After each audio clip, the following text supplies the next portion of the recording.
which trades on the TSX exchange under the symbol ELO. Joining me today is Dr. Bill Pearson, Executive VP of Exploration at Eloro Resources. Bill, thank you for your time this morning. My pleasure. So, Bill, for those new to the Eloro story, could you start by giving us an overview of the company and your Iska Iska project? Absolutely. As with all presentations, there will be some forward-looking statements here, just so that people are aware. Eloro has become, I think, a really fascinating company.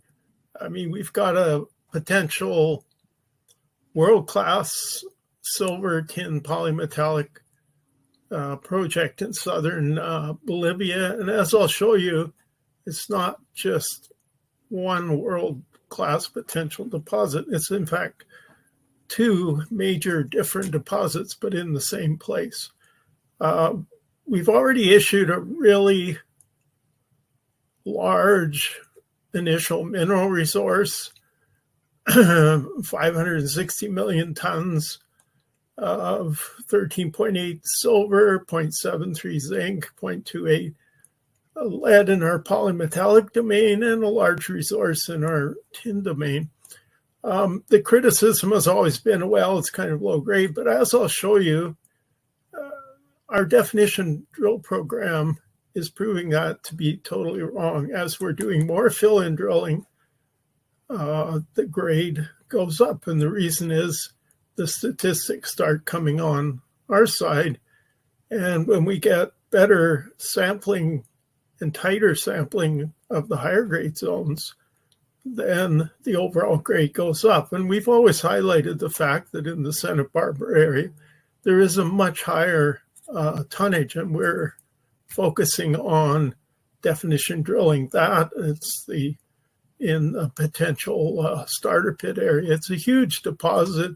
It's got almost 300 million ounces of contained silver, lots of zinc, lead.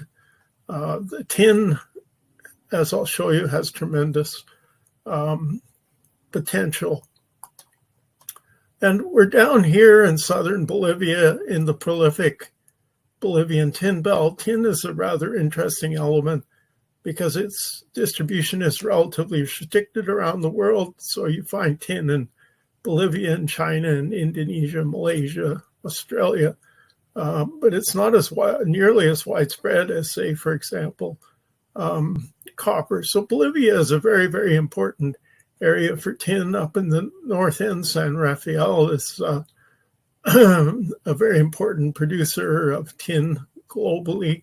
And this belt goes for 1,000 kilometers down just on the north end of Argentina. And we're sitting here in the south end in this tin silver province, along with some tremendous giants here.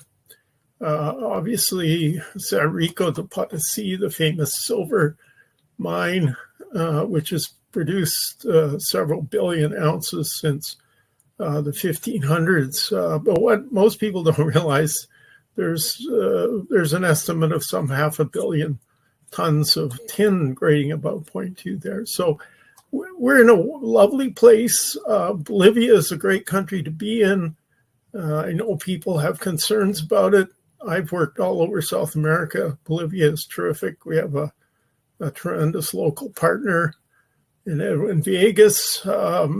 Our manager down there, Dr. Osvaldo Arce, is well known in Bolivia. He's written a book on Bolivian mineral deposits. So when you check off all the boxes for Eloro and Iska Iska, it's certainly a project that has tremendous potential going forward. And as I'll show you, it is an absolutely remarkable system.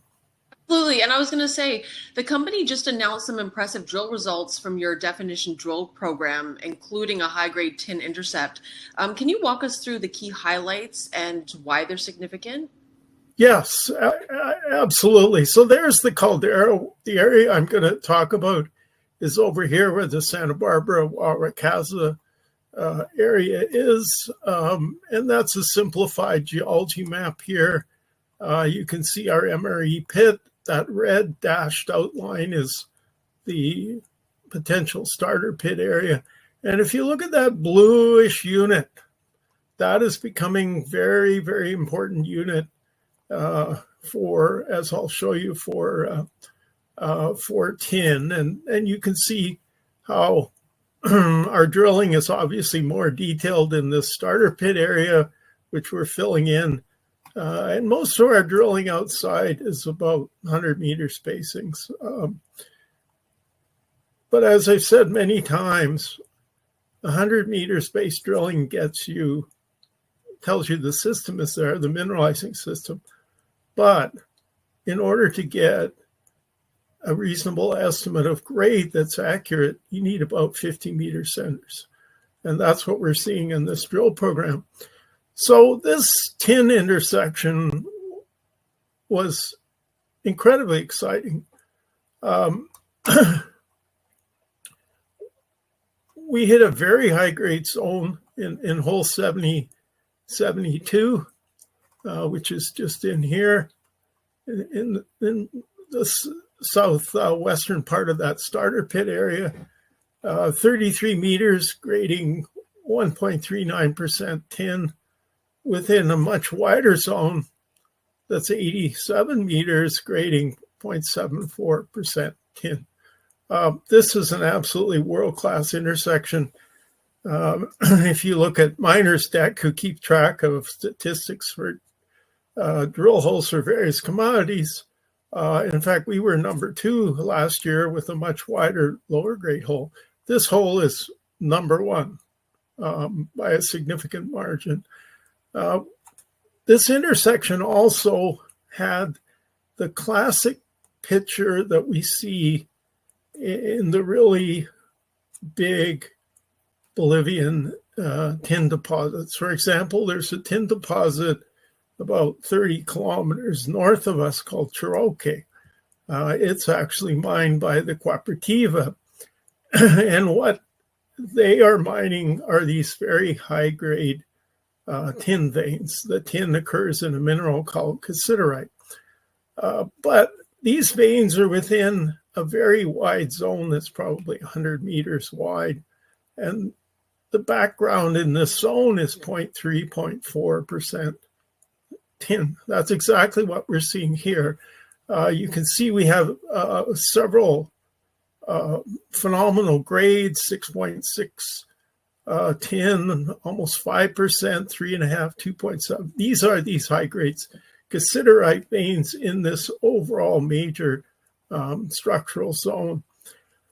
Our metallurgist, Mike Hollywell, was ecstatic about this hole. And why? Well, the tin occurs in coarse grain, visibly coarse grain cassiterite. And we have to obviously do the metallurgical testing, but it appears very likely that this material will be very amenable to gravity separation, which is a very cheap, inexpensive process, and one that has been used widely in Bolivia for very, very many years. And so where does this unit occur then? Well, it occurs in a breccia unit. We call it an intrusion breccia. The reason it's called an intrusion breccia is the original breccia actually occurred deeper in the magmatic system. This figure really tells the story. All through my career, I've always tried to capture the essence of a project in a single drawing. Well, this is the drawing that captures the essence of Iska Iska. Now imagine if I can take you back into the Miocene 13, 14 million years ago. You're down in southern Bolivia, in Iska Iska. You're looking at an absolutely massive stratovolcano here. It's a super volcano. The geophysical data tell us the system is 3 by 5 kilometers. It's huge. And we have 2 potential world-class deposits sitting in the same place. They're likely genetically related, but there is a time difference. And how do we know that? Well, if you look at this drawing, and this is chargeability, and so that the audience understands this is data from an induced polarization survey. And you might ask, okay, what is that? Well, what you do is you put out a series of dipole. These are just steel rods stuck in the ground, linked together with wire. And you have a transmitter that shoots current into the ground, and you have a receiver. And you use different dipole spacings. We use 25 and 50. We get a penetration from surface down to about a depth of 400 meters. So how does this work? Well, what happens is when you have sulfides in the rock, these sulfides are very conductive. And so you shoot the current down, and what you do is you leave the current on for 2 seconds, you turn it off, and then you measure the response in millivolts at your receiver. And you get what is called the decay curve. And when you have sulfides in the rock, these sulfides act like little batteries. So as the current flows, these sulfides grab and hang on to the current, just like a battery that you would charge. So what happens when you turn the current off is that these sulfide grains gradually release the current, and we're talking milliseconds here. Well, we can measure that. And what we find here is that we have two remarkably different chargeability domains. So on the right here, you can see the label here, epithermal zone. You can see the scale above there. This red and pink is the high chargeability. Well, that is exactly where we find the silver, zinc, lead epithermal mineralization. That is the later phase mineralization. But we go over to the tin zone in the intrusive breccia, which we call TIB. You can see the marked contrast here where the chargeability response is very low. Why is that? Well, it's because the tin mineralized breccia here is cassiterite, which is not conductive, and there's very little sulfide in this zone. So as a result, you can see we get greens and blue, which is on the low part here. So, and you can see where hole 72 is coming down here, and there's a number of other holes in there. The intersections are in our press release. And these holes go across this TIB unit. Now, these were holes we did very early on. We did a series of 100-meter space reconnaissance holes on the Northwest Magnetic Anomaly. And at the time, we were very much focused on the epithermal mineralization. We knew there was potential for tin, but it hadn't been really that well defined. But these holes had some tremendous intersections. For example, hole 25, which is roughly in the middle there, had 0.25 tin over 82 meters, including 0.53 over almost 18. Hole 17 had 1.18 tin over almost 12. So what it's telling us is, my goodness, there is quite a tin zone growing here. And as you can see, we have no drilling above here. It's certainly open as we go down. And the scale of this thing is very impressive. You know, it's about 750 meters by 400, goes down 700. So it's a huge target. And we actually have a very good master's thesis in progress at Western Ontario that has been studying these breccias, because we realized that there are important controls, especially on the high-grade mineralization, and particularly for the tin. So this work has really helped give us a better understanding. So this is a very, very exciting target. DSB 72 results are a world-class hole. And it really highlights the fact that we have these two potential world-class deposits, a tin silver deposit and an epithermal silver, zinc, and lead deposit in the same property, which is very exceptional.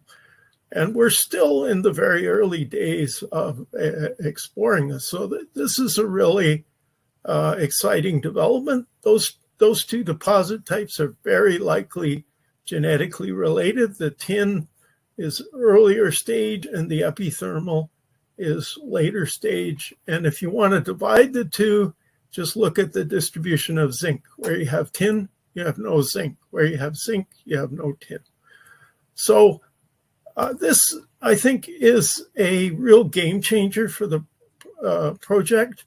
And you can also see, if you think forward into a potential mining operation here, well, you can start off mining the polymetallic epithermal zone, and you're obviously going to push into this tin zone. And one of the keys is the fact that we're hitting coarser cassiterite. This is high temperature cassiterite that formed at a deeper level, and it's metallurgically very simple. We obviously have to do the work to confirm it, but our metallurgist, Mike Hollywell, is an expert on tin, and he was certainly very excited about this result. So very nice way to start the new year, and I'm looking forward to continuing to grow and expand this remarkable project.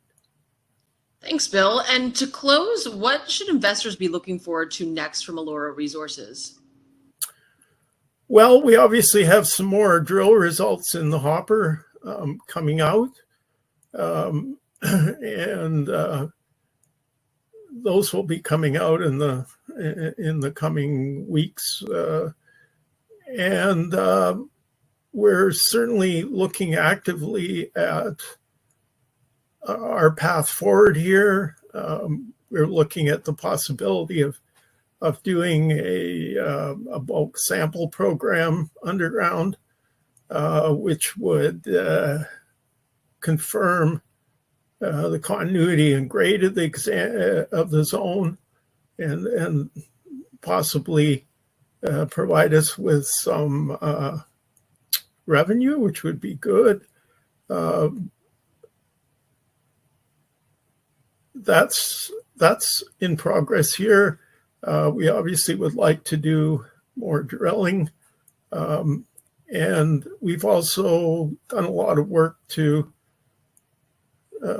for a potential PEA. So I think we're in a very interesting position, because when I look around the globe, I don't see very many projects of this scale, and certainly I'm not aware of one that has potential world-class, two distinct world-class deposits in the same place, especially one for tin, which is invariably the number one metal on everyone's list of critical metals. So very interesting times at Eloro, and I'm looking forward to a very, very interesting year. You can see the stock has started to recover. I think people are starting to realize that we're really onto something. So I'm really looking forward to the coming months and continue to show the world that this is indeed